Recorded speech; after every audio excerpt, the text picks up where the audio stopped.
everyone. I'm Giovanna Boggins, and welcome to the summer edition of Montclair News Lab. As you can see here, we are still reporting from our homes while the nation continues to battle the coronavirus.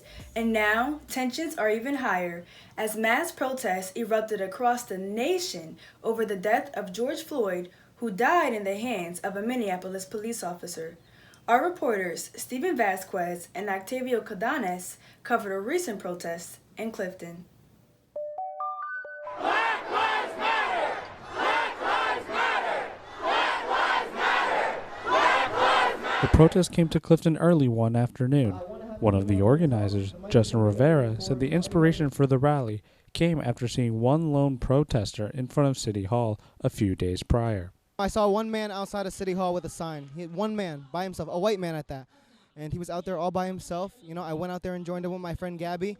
And then, 2 people turned to 5 people, 5 people turned to 8 people turned to 12 people. And so we had 20 people out there. And it like lit a fire in me almost. The lone protester Rivera is referring to is Clifton resident Joe Grena, who felt he needed to do more than just show his support online.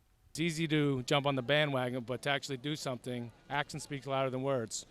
After that, Rivera and his friends did use social media and began getting the message out to join them for a peaceful protest at City Hall. And hundreds of Clifton residents answered the call to demand change. A small section in the front was even reserved for parents to bring their children to give them an up-close look. I hope by the time my kids are in their 20s, they look at police brutality and institutional racism the way that I grew up looking at segregation and slavery, thinking that that was the craziest thing ever and how did this ever happen in our country. Tension started to build after a large group of protesters started marching down Clifton Ave, heading toward Passaic, which police were unprepared for. But both Clifton and Passaic police departments cleared a path and the march ended peacefully. I don't want this to happen anymore. I don't want people to die anymore. But if they're gonna die, I need them to see that this is gonna be the backlash. That we are gonna stand together as a community: black, white, green, red, yellow, Muslim, Arabic, Chinese. Like that. No matter what happens moving forward, that this is going to be the outcome of it. That this is gonna be what they see when they decide to take one of our brothers or sisters' lives. For Montclair News Lab, I'm Stephen Vasquez. I'm Layal Abukaf, here to continue our discussion with Montclair State University Justice Studies professor Jason Williams. As a professor, what are some practices you have seen or experienced that continue the systemic racism students experience? I really think just a continuation of all of the inequalities that we see, economic inequality, right?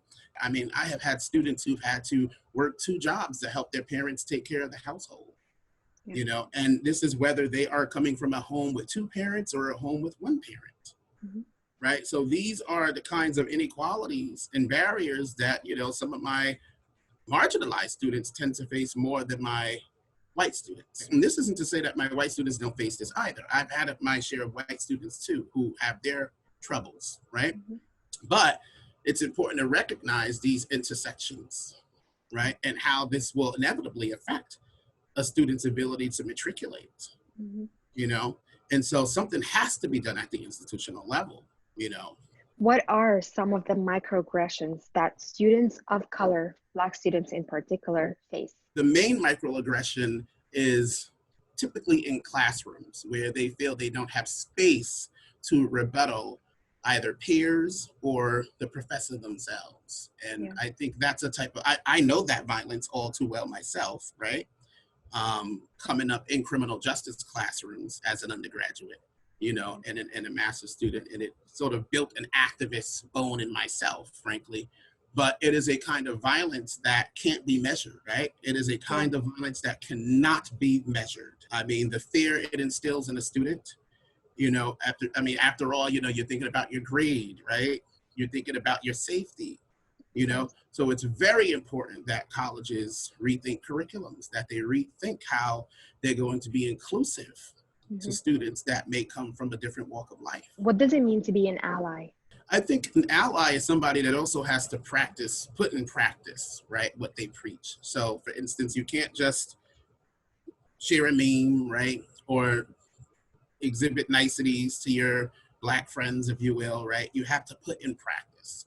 So, that means when you're at work, right? If you sit on powerful committees, if you're in powerful positions, you have to put that in practice. You have to show up during times when it actually matters. You have to go beyond just the niceties, beyond just saying that Black Lives Matter. And I think you got to do it when the cameras are not shining, when those cameras are not rolling. Because sometimes, all too often for some, they're looking for sometimes, and it might be funny, but sometimes I say the sticker, you can't be engaging in allyship for the sticker, right? You have to engage in allyship because it's the right thing to do. Thank you for doing this. Yes, anytime. Last week, I sat down with Ali Algira and Francis Miller, who shared their experiences being arrested at 2 different protests in New York. So I want to thank you guys for coming here today to be interviewed about your personal experience during the protests. So why did you guys believe it was important for you to attend these protests? I believed in the cause, and I thought it was good to go out and show support. Basically what Frank said, it's important for us to come out and show solidarity within the Black community. So both of you guys went to 2 separate protests. Ali, you went to one in Stonewall Inn, and then Frank, you went to Barclay. Well, we tried to go to Barclays Center. We didn't end up making it there. Okay. We ended up going to Times Square. We met up with a small group of people that was in the streets marching. Where were you, Frank, in New York? Because I think we might have met up, our 2 groups. Possibly. Was it near? It was by Rockefeller Center. Is where I was. Okay, never mind. That's where we ended up. So when both of you guys were at these protests, was it past curfew already, or was it hitting past curfew? Wasn't even close to curfew for me. And then what about you, Ali? So I got to New York around 5 o'clock, 5:30. And I stayed there past curfew. So, and that's when I was unfortunately taken away by the police. Can you explain what it was like being arrested? Well, what happened to me was we were in a group just kind of in the street, and police officers kind of surrounded us in a semicircle. And so in that group where there was police officers on the outside, inside the group, was about 50 or 60 people. And then they just trapped us, and they wouldn't let us leave. And so they called that a kettle. And now the people in our kettle didn't do anything wrong, but after a while, I think he was a higher ranking cop came over and he said, no, take them all. They're all getting arrested. And at that point, we were faced with cops took out their tasers and pepper spray, and they were just aiming it at us. Eventually, they started pulling people out and arresting us. I was zip tied very tightly, too tight, honestly. But I don't have feeling in my thumb still. Same. Because literally over here. I know exactly what you're talking about. This whole area is numb. I don't know if it's coming back, man, because it's been a week and a half, and it's still numb. Ali, you had a similar experience. How was yours? So basically what was happening was we were marching from Stonewall Inn to Battery Park. So that's where the location started. When we finally got to near Battery Park, when you had a whole line of police officers who I didn't hear, but one of my cellmates basically said that as soon as it turned 8 o'clock, they said, get him. And literally you have a massive police force with in riot gear getting ready to snatch whoever they can find and then just put them in handcuffs. Where I got involved in it is, it was probably 10, 15 minutes after curfew. And I saw the police force coming out, and I basically put my hands up because, I would want to show that I'm not a threat or anything like that.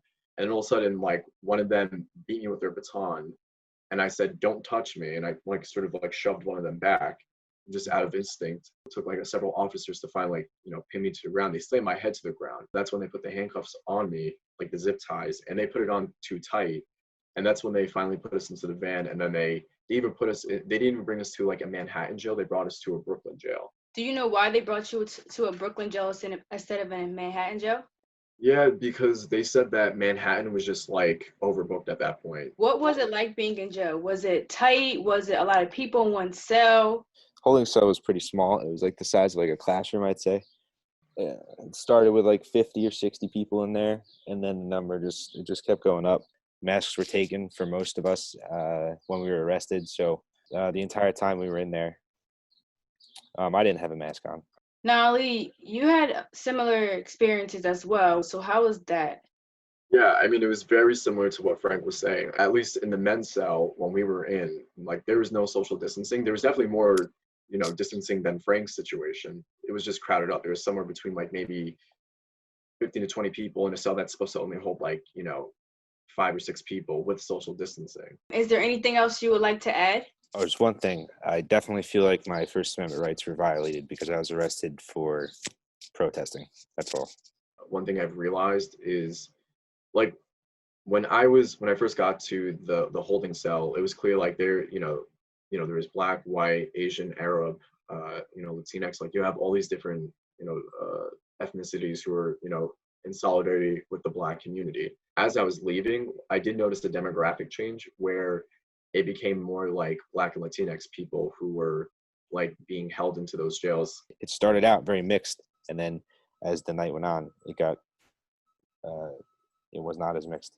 It just goes to show like that the institutionalized racism that is in the police force is still very prevalent, and there needs to be massive changes within the policing system. All right, thank you, gentlemen. Have a wonderful evening. Thank you. You too. As a Black woman, in the midst of my race battling 2 viruses, racial injustice and COVID-19, I decided to attend my first protest.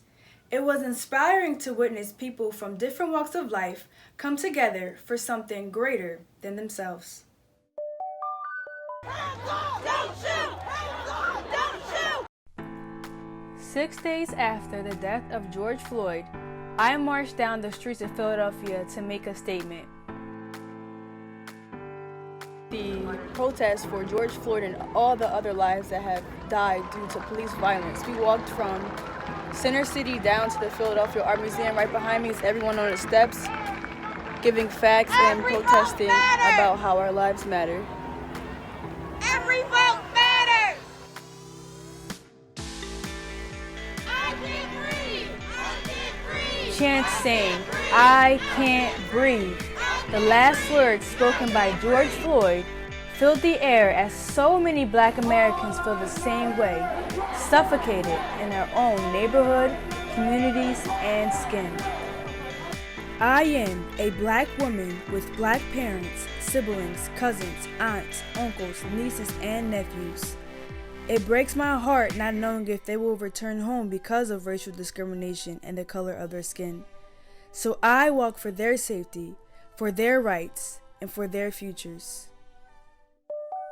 Follow us on Instagram and Facebook at Montclair News Lab, on Twitter at MSU News Lab, and catch up with us on our website, montclairnewslab.tv, for more.